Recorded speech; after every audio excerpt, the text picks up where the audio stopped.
साथियों, लेकर आ गए हैं नागराज की कब्र राज कामिक विशेषांक में। अभी तक हमने पढ़ी थी नागराज किस तरह से नागराज जो है उसका जन्म हुआ। अब है नागराज की कब्र।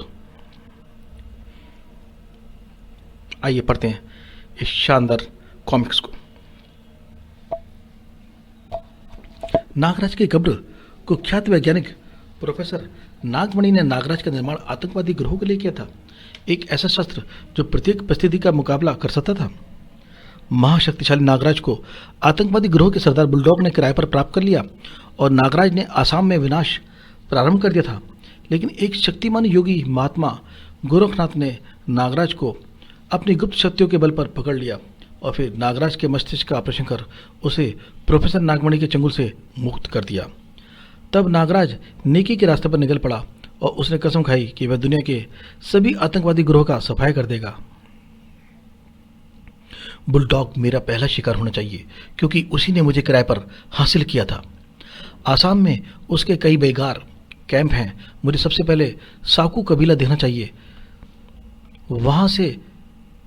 यहाँ से वही सबसे ज्यादा पास है।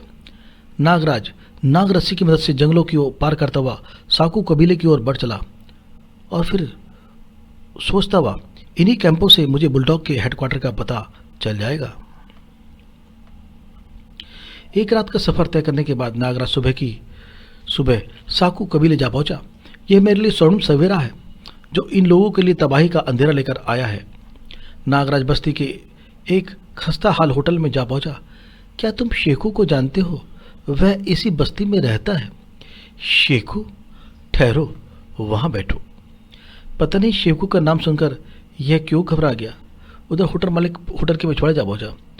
अगर यह वही आदमी हुआ तो मुझे वह दौलत जरूर मिलेगी जो इस पर लगाई गई है। पास ही के झोपड़े में मैं घुसा। रोमो सुनकर खुश होगा। रोमो, मैं एक अच्छी खबर लेकर आया हूं।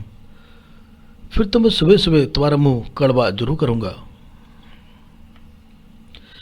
मैंने उस आदमी को पा लिया है जिसकी तुम्हें तलाश थी।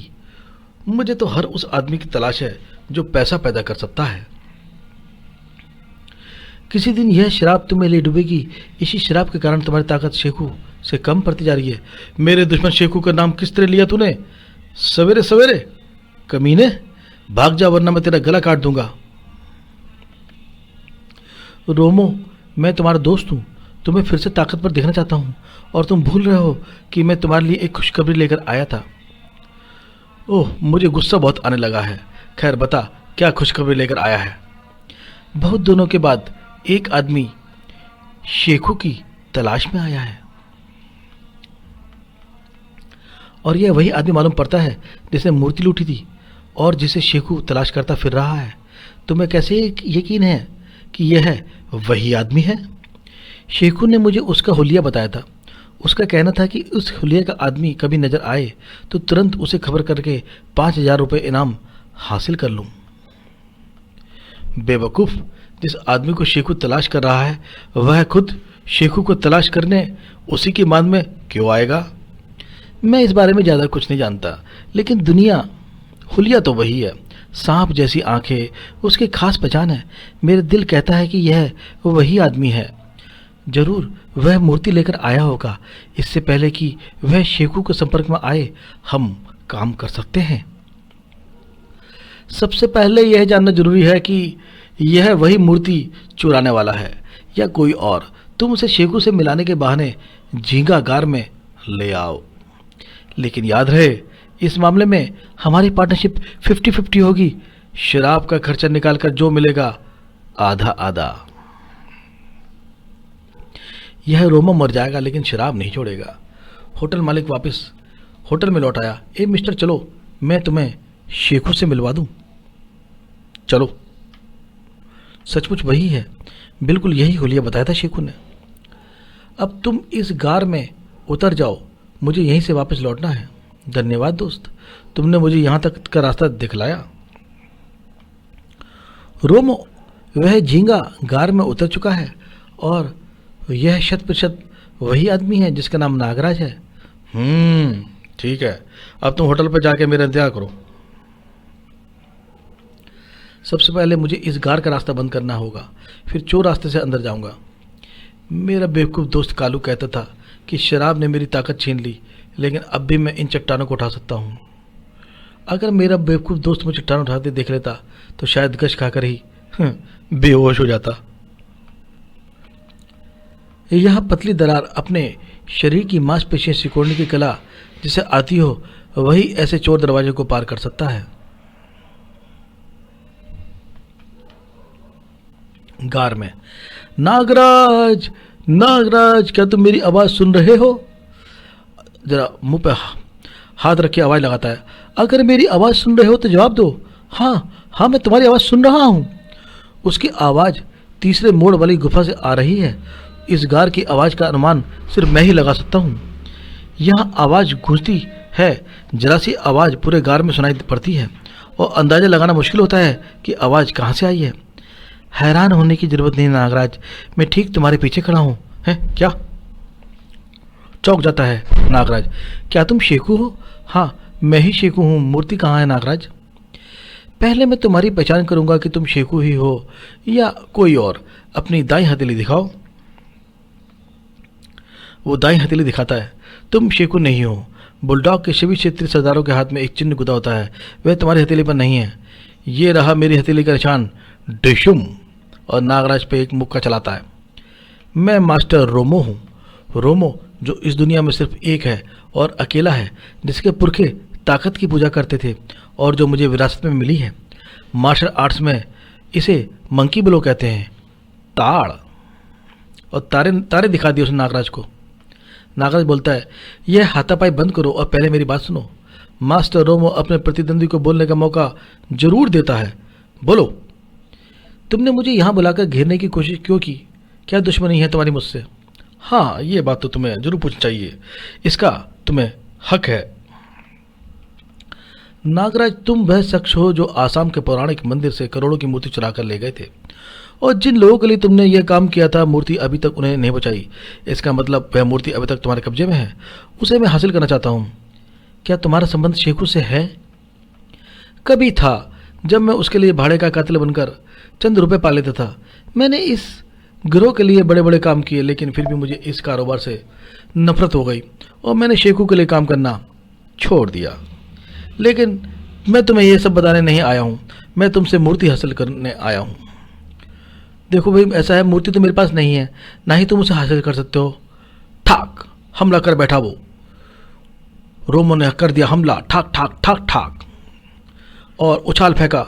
नागराज को साए आदमी जानदार है, लेकिन अकल दुरुस्त नहीं है। इसकी अकल दुरुस्त करनी पड़ेगी। अब नागराज को भी गुस्सा चढ़ गया। ओह, तो तुम मार्शल आर्ट्स भी जानते हो? और नागराज ने ली मार्शल आर्ट्स की पोषण, याओ हाओ वाह ठाक, और दिया एक वार।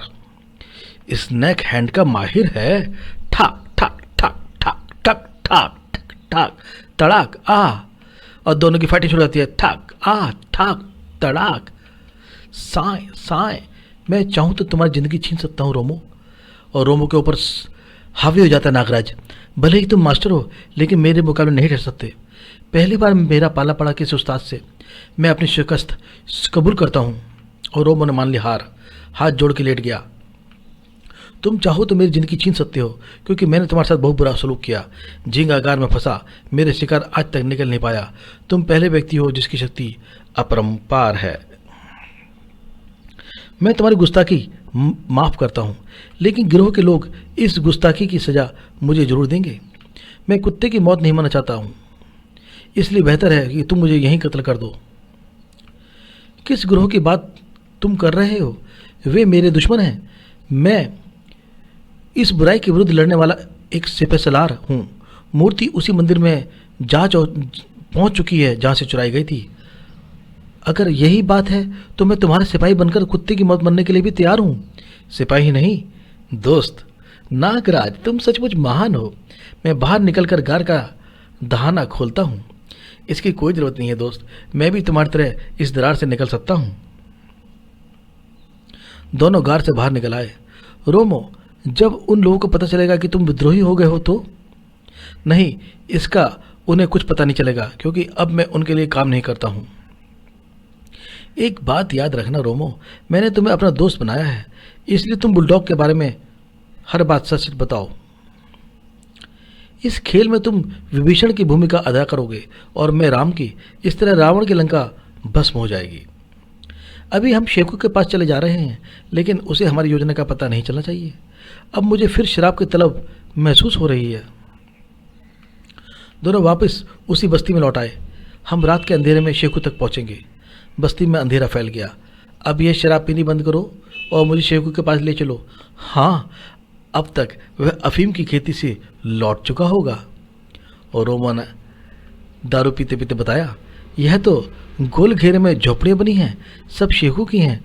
इसके बीच एक बड़ा ढालान है जिस पर शेखू का मकान खड़ा है। इस गेट से अंदर जाया जाता है।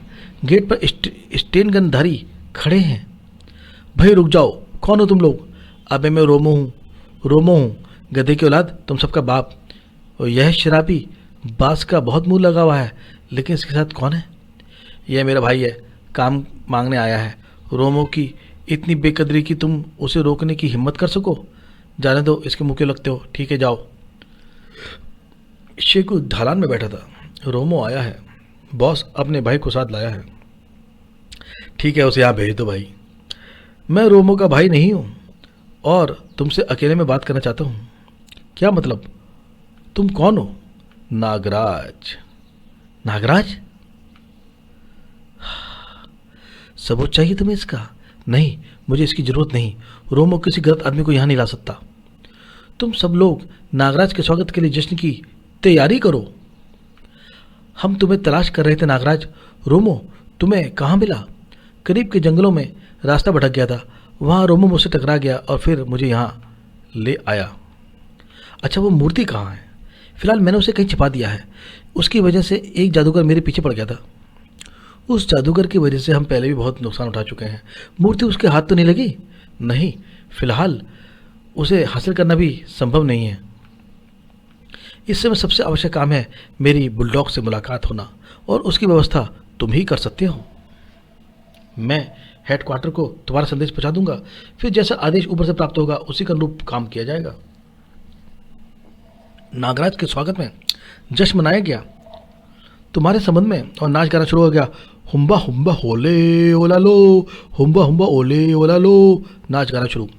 तुम्हारे संबंध में बहुत चर्चा सुनी थी नागराज। क्या अपनी कला का प्रदर्शन करोगे? मैं अपनी कला को सार्वजनिक प्रदर्शन की चीज नहीं समझता। Hello Shekhu, group number 5 on the line over. Headquarter 0 control station over. Nagraj आ गया है, स्टेशन 5 में मौजूद है और सुपर बॉस से मुलाकात करना चाहता है। ओवर। जवाब का इंतजार करो। ओवर। कुछ समय बाद सुपर बॉस का हुक्म है कि नागराज को खत्म कर दो। नागराज को खत्म? हेलो, मेरे कानों को धोखा तो नहीं हुआ? नागराज ने हमसे गद्दारी की है, उसे खत्म कर डालो। Over and all. क्या? शेखू ने अपने वफादार साथी को तुरंत बुलाया। चारों तरफ मोर्चाबंदी कर दो। नागराज किसी भी रास्ते से बचकर निकल जाने न पाए, उसे खत्म करने का ऐलान है। ओके बॉस, वह बचकर नहीं निकल सकता। फिर शेखू ने रोमो को तलब किया। बहुत दिनों से मैंने तुमसे काम नहीं लिया, क्या तुम्हारी ताकत आज भी बरकरार है? ये शराब ने तुम्हें खोखला कर दिया है? काम बताओ उस्ताद, और काम की कीमत बताओ। तुम्हें आम खाने से मतलब होना चाहिए, पेड़ गिनने से नहीं। तुम्हें नागराज की हत्या करनी है क्या? वह तुम पर यकीन करता है, तुम उसे आसानी से ठिकाने लगा सकते हो, और अगर वह तुमसे बच निकला तो बाहर दूसरे लोग उसके स्वागत के लिए तैयार मिलेंगे। 1 लाख रुपए नकद मिलेगा। 1 लाख रुपया? इसके लिए तो मैं अपना भी कत्ल कर सकता हूं। लेकिन क्या मैं पूछ सकता हूं यह फैसला अचानक कैसे हुआ? सुपर बॉस का ऑर्डर आया है भाई, समझे? रोमन नागराज के पास पहुंचा, जो एक झोपड़े में शेखू को मेहमान बना हुआ था। तुम्हारे कत्ल का फरमान लेकर आया हूं। इसका मतलब भेद नहीं रहा। इतनी जल्दी शुरुआत हो जाएगी? मुझे उम्मीद नहीं थी। तुम मुझे जख्मी करके यहां से भाग निकलो, और मैं बताता हूं कि भागने के लिए तुम्हें कौन सा रास्ता अपनाना है। नहीं रोमो, जिन लोगों को मालूम हो चुका है कि नागराज ने गद्दारी की है, वे तुम्हारी गद्दारी से भी वाकिफ होंगे, इसलिए मैं तुम्हें साथ लेकर ही आऊंगा। अगर उन्हें मेरी गद्दारी का पता चल गया था तो फिर उन्होंने मुझे तुम्हारे कत्ल के लिए एक मोटी रकम की पेशकश क्यों की? इसका जवाब मैं तुम्हें दूंगा। ओह शेखू, तुम हमारी बातें सुन रहे थे? मैं अपने कमरे में बैठकर भी तुम्हारी बातें सुन सकता था। देखो इस गुलदस्ते में क्या है। तोड़ दिया गुलदस्ता और निकला क्या? माइक्रोफोन। मैंने कच्ची गोलियां नहीं खेली हैं नागराज। आश्चर्य इस बात का है कि रोमो को तुमने अपने फ्रेम में कैसे ले लिया। डोंट मूव, मेरे साथ सच्चे निशानेबाज हैं। मेरा ख्याल था कि 1 लाख के लालच में रोमो तुम्हें कत्ल कर देगा, फिर तुम रोमो को कत्ल कर दोगे, फिर तुम में से एक रहेगा जिसे बाहर निकलते ही गोले से भून दिया जाएगा। लेकिन तुम तो कहते थे कि सुपर बॉस का हुक्म है। सुपर बॉस के हुक्म के बाद ही तो मुझे तुम्हारी गद्दारी का एहसास हो गया। रोमो, बहरहाल अब दोनों मरने के लिए तैयार हो जाओ। रट टट टट टट टट टट टट टट, और खोल दी गई गोलियों का मुंह। बंदूकों का मुंह खोल गया। रट टट टट टट, फुस, और नागराज ने छोड़े विष भरे भुजंग। फुस फुस फुस आई और वो सांप लिपट गए उनके हाथों से। गार्ड्स मारे जाने लगे। अपने साथियों पर सांपों को हमला होते देख शेखू भाग खड़ा हुआ। कम ऑन रोमो, जमीन से चिपक जाओ। धां धां, गोली की बौछार, सांपों का हमला, फुस फुस फुस फुस। नागराज ने सारे गार्ड्स पर सांपों को वर्षा कर दी। इनकी गोलियां मेरा पीछा करेंगी, मैं इनका सारा ध्यान अपनी तरफ केंद्रित रखूंगा और इस बीच तुम फरार हो सकते हो। रोमो, मैं पीठ दिखाकर भागने वालों में से नहीं हूं। तुम्हें यहां अकेले छोड़कर नहीं भाग सकता उस्ताद। अभी मेरा भी कमाल देखो। ओह, नागराज तो सांप की तरह तेजी से रेंगते हुए निकल गया। मुझे भी अपनी कला का प्रदर्शन करना चाहिए। और तभी रट टट टट टट, धाएं बड़ा। उधर रोमो छप्पर फाड़कर कूदा और याई ठाक। उधर फुस, सांपों ने लपेट लिए थे हाथ बदमाशों के। ठाक ठाक, रैट टट टट टट टट, और नागराज घिरा हुआ था 4 बदमाशों से। आहा, फुस, रट टट टट टट, जिप, फुस, सांप और गोलियां ठाकर ठोकर शेखू के अड्डे पर तबाही के बादल मंडराने लगे। ले अब आग का खेल देख। रोमो ने मशाल में आग लगा दी, फुप, और उस मशाल से उन लोगों का सामना करने लगा बदमाशों का। सांप ने एक बदमाश का गर्दन को जकड़ लिया। ओह सांप, साए साए साए, फुस, सांप। और धीरे धीरे सारे के सारे लोग सांपों से घिर गए। तभी शेखू भाग रहा है, मगर शेखू को नागराज के नाग ने रोक लिया था। बाबा बाप रे, सांप! शेखू के सामने आ गया था एक नाग। बस्ती में शोर मच गया। लोग बस्ती छोड़कर भागने लगे। जो अपने भीषण आग की लपटों में घिर चुकी थी, तो जिंदा रहकर हमारे काम आ सकता है। रोमो अब तक नहीं आया। मैं यहाँ पहले से ही तुम्हारा इंतजार कर रहा था उस्ताद। रोमो भी आया हुआ है। तुम थैले में क्या भर लाए? कीमती शराब। रोमो तो शराब की बोतलें ले आया। बहुत सी बोतलें मिल गई थी, मैं समेट लाया। किसी सुरक्षित जगह चलो। झींगागार से अधिक सुरक्षित जगह नहीं है। दोनों झींगागार पहुंच गए। शेखू डर के मारे बेहोश हो गया है। इसे होश में तो लाओ। यह कुत्ता होश में आ गया उस्ताद। मेरी आंखों में देख शेखू, शाबाश। अब तू मीठी नींद सो जा। और नागराज ने कर दिया उसे हिप्नोटाइज अपनी बड़ी बड़ी गोल गोल आंखों से। नागराज ने शेखू को अपनी सर्पिली आंखों से सम्मोहित कर डाला। बुलडॉग के अधीन कितने स्टेशन काम कर रहे हैं? 7। सातों की पूर्ण जानकारी दो। सम्मोहित अवस्था में नागराज ने शेखू से बहुत सी बातों की जानकारी हासिल कर ली। उस्ताद, तुम तो जादूगर भी हो। शेखू जैसे 6 बॉस और हैं जो बुलडॉग के अधीन काम कर रहे हैं। इस तरह बुलडॉग के गिरोह की रीढ़ में 6 जोड़ और बाकी हैं। पहले हम उन जोड़ों को तोड़ेंगे, इसके बाद रीढ़ की हड्डी टूट जाएगी। यह गार मुझे बेहद पसंद आया। और शेखू को यहीं कैद रहने दो। मैं भी अपने कैदी यहीं रखना पसंद करता हूँ। अगली सुबह यहाँ से सबसे करीबी स्टेशन नंबर 4 पड़ता है। पूरा नक्शा तुम्हारे दिमाग में आ गया होगा रोमो। तुमने यह इलाका घुमा हुआ है ना? हाँ, स्टेशन 4 डिब्रू पहाड़ी पर है। वे लोग डिब्रू पहाड़ी की ओर रवाना हो गए। उधर बुलडॉग के हेडक्वार्टर में खलबली मच गई। तुम सब लोग मुझे मनहूस खबरें सुनाने आए हो? सुपर बॉस, हम आपको किसी भ्रम में रखना नहीं चाहते। नागराज हमारे सभी अड्डों पर कहर बरसा रहा है और उसका रुख बुलडॉग की तरफ है, यानी मेरी तरफ। यही ना? उसकी गतिविधि यही संकेत दे रही हैं। हर प्रकार का सुरक्षा कवच, हथियार सब उसके सामने नकारा है। इसके अलावा हमारा एक गद्दार साथी रोमो भी उसका साथ दे रहा है। इस तरह तो वह तुम सबको बर्बाद कर देगा। चिंता में पड़ जाता है बुलडॉग। मैंने उसकी कलाओं का प्रदर्शन देखा है। वह है ही इस युग की हर सुरक्षा कवच को तोड़ सके। हजारों सांप उसके स्नायुओं में जीते हैं। हमारे पास ऐसी कोई मशीन नहीं है जो नागराज को रोक सके। फिर भी एक इंसान ऐसा है जो उसकी रोकथाम कर सके। प्रोफेसर नागमणि, रेडियो फोन पर नागमणि से बात तो कराओ। हेलो प्रोफेसर नागमणि, हमने पैसा देकर तुम्हारा हथियार खरीदा और वह हमें ही डस रहा है क्या? नागराज ऐसा नहीं कर सकता, पूरी बात बताओ। बुलडॉग ने नागमणि को फोन पर सारी बात संक्षेप में बता डाली। होल्ड अप करो, मैं अभी पता लगाता हूं कि नागराज कहाँ है और क्या कर रहा है। इस मशीन में नागराज का दिमाग कैद है। अभी सारी स्थिति साफ हो जाएगी। नागमणि चेक करता है मशीन।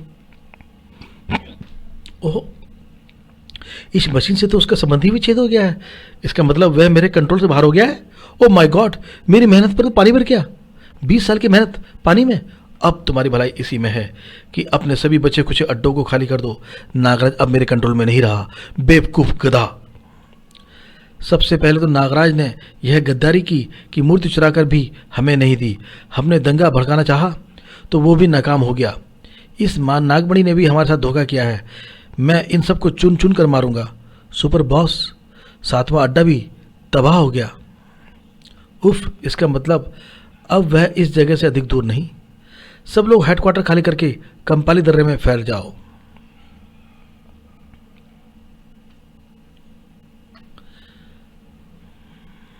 नागराज बुलडॉग के हेडक्वार्टर तक जा पहुंचा। रोमो, यहाँ बड़ी अजीब सी खामोशी है। हाँ, फाटक भी चौपट खुला है। वहाँ क्या स्वागत है। वीराना ही वीराना।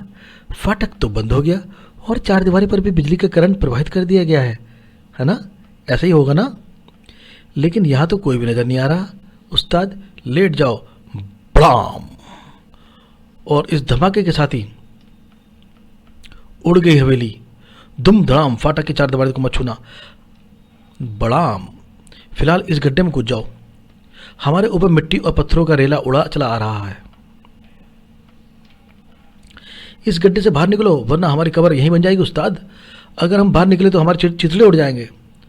उन्होंने हर इंच पर मौत बिछा दी है और हम पर उनकी नज़र है। सब कुछ दूर से ही कंट्रोल हो रहा है।